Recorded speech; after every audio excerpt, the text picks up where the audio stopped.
Hello friends, आज हम शुरू कर रहे हैं पार्ट 3। हमने डायरेक्ट इनडायरेक्ट के 2 पार्ट देख लिए हैं बिल्कुल जीरो लेवल से। अगर हमने कभी भी डायरेक्ट इनडायरेक्ट स्पीच नहीं पढ़े हैं, अपन पूरे वीडियोस देखते हैं तो हमें आसानी से समझ में आ जाएगा। देखिए,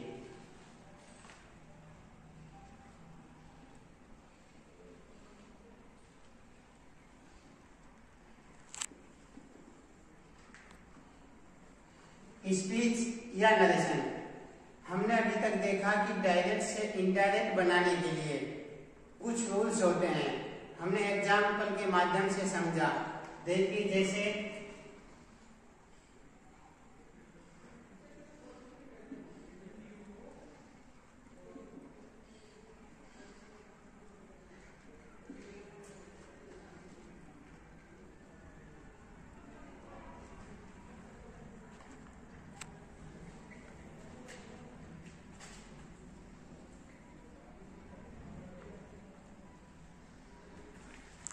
कल तक हमने देखा, सबसे पहला हम यहां से स्टार्ट करते हैं कि जब डायरेक्ट इनडायरेक्ट का वाक्य फुली स्टॉप से समाप्त हो रहा है।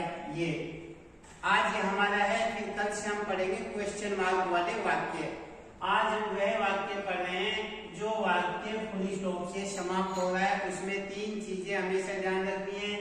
जो इन्वर्टेड कोमा होता है और इन्वर्टेड कोमा जो होता है उसको हटा देते हैं और उसकी जगह हम दैट का प्रयोग करते हैं। Inverted coma plus inverted commas दोनों को हटा देते हैं और उसकी जगह दैट का प्रयोग किया जाता है। और ये जो रिपोर्टिंग वर्ब होती है, फर्स्ट पार्ट को बोला जाता है रिपोर्टिंग वर्ब, सेकंड पार्ट को बोला जाता है जो इन्वर्टेड कोमास के अंदर बंद है उसे रिपोर्टेड स्पीच। इसमें हम से टू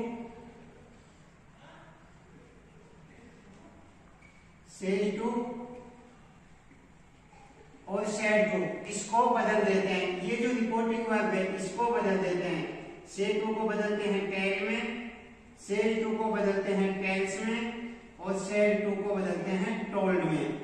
इतना हमने देखा था।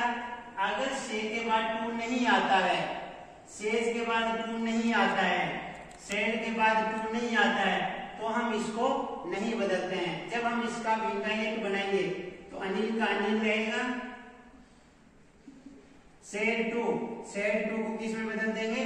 टोल्ड में, और मी का मी आ जाएगा। अनिल टोल्ड मी दोनों पार्ट्स को जोड़ने के लिए inverted coma plus inverted commas को हटा देते हैं और उसकी जगह दैट का प्रयोग करते हैं। फिर हमने पढ़ा था चेंज ऑफ प्रोनाउन। प्रोनाउन बदलते हैं, first person I we, second person you, third person होता है he she it they name. तो आई और वी यहाँ पर आता है तो उसे बदलते हैं रिपोर्टिंग वर्ब के सब्जेक्ट के अनुसार। तो यहाँ पे फर्स्ट पर्सन है आई, तो इसका फर्स्ट नंबर अनिल का हो जाता है ही। अब आता है हमारा change of tense. Second part में कितनी चीजें बदलती है? पहला बदलता है प्रोनाउन, फर्स्ट पर्सन होगा, सेकंड पर्सन होगा, थर्ड पर्सन नहीं बदलता है। उसके बाद बदलता है टेंस। प्रेजेंट के सारे टेंस पास्ट में चले जाते हैं।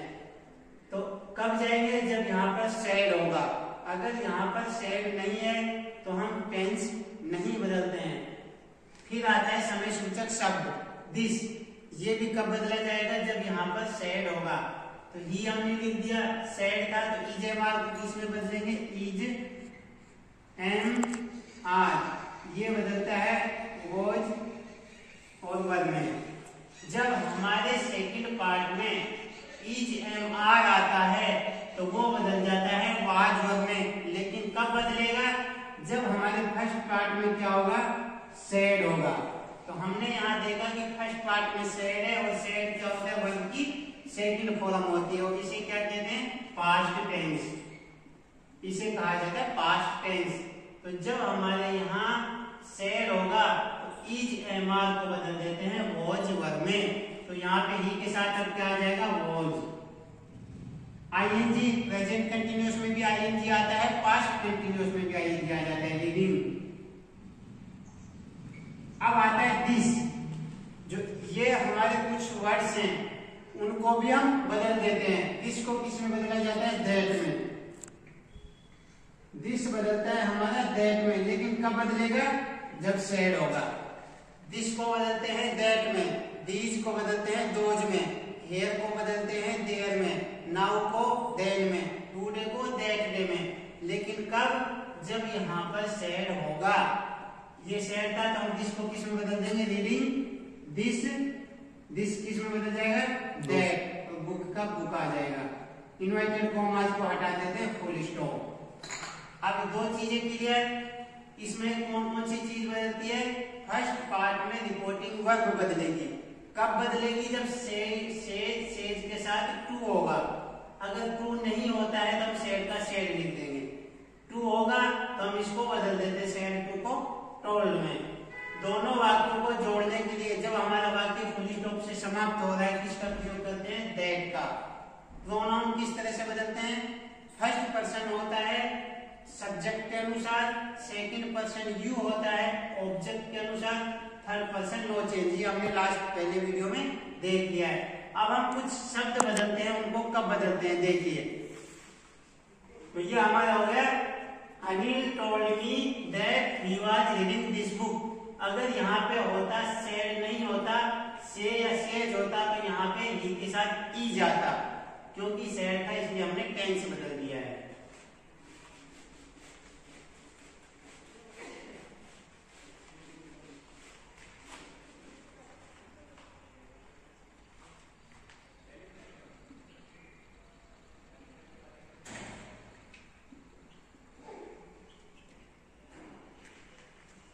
एक साइड में हमने लिखा है डायरेक्ट, एक साइड में इनडायरेक्ट लिखा है, और यहां पर लिख देते हैं सेड होने पर।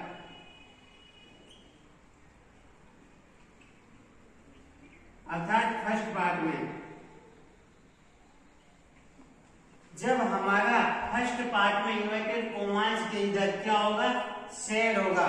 तो हम कुछ चीजें बदलते हैं। अगर हमारा आ जाता है दिस, तो दिस को हम किस में बदल देते हैं? दैट में।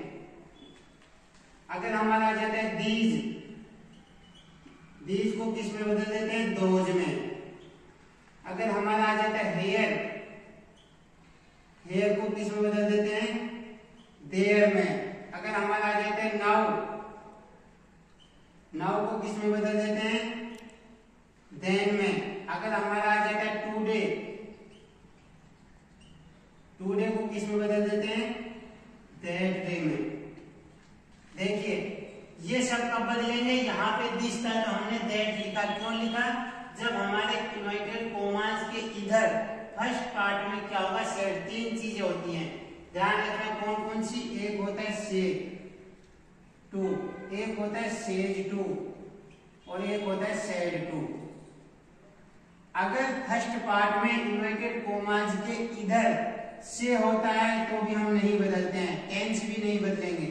सेज होगा तो भी नहीं बदलेंगे। जब हमारा इन्वर्टेड कॉमास के इधर फर्स्ट पार्ट में सेड टू होगा तो हम टेंस भी बदलेंगे और ये शब्द भी बदलेंगे, जैसे दिस दिया हुआ है। तो दिस को किस में बदलेंगे? दैट में। कब बदलेंगे?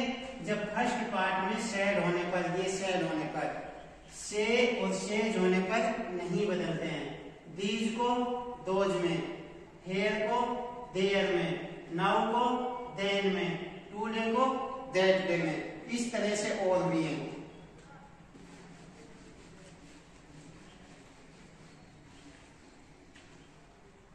यस्टरडे, यस्टरडे को बदलते हैं द डे बिफोर डे।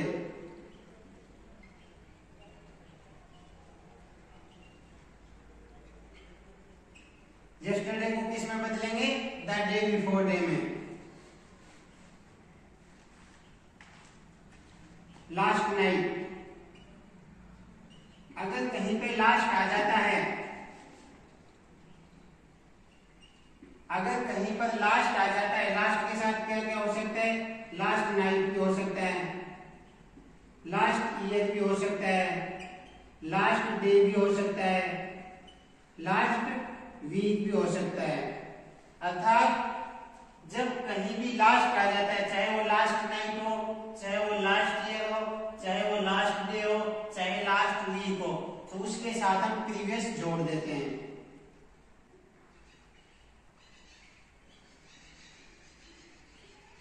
उसके साथ क्या जोड़ देंगे? The previous. अगर हमारा लास्ट नाइट है तो क्या हो जाएगा? The previous night. अगर हमारा लास्ट ईयर है तो क्या हो जाएगा? The previous year. अगर हमारा लास्ट डे है तो क्या हो जाएगा? The previous day. अगर हमारा लास्ट वीक है तो क्या हो जाएगा? The previous week. इस तरह से और भी हम इन शब्दों को बदलते हैं, लेकिन कब बदलेंगे? जब हमारा रिपोर्टिंग वर्ब की स्टार्टिंग सेड से होगी। से और सेड से होने पर नहीं बदलते हैं, टेंस भी बदलते हैं और इन शब्दों को भी बदलते हैं। जैसे यहाँ पे दिस था, हमने दैट लिख दिया। अब इसके बाद हम शुरू करेंगे क्वेश्चन मार्क वाले वाक्य, वो हम पढ़ेंगे।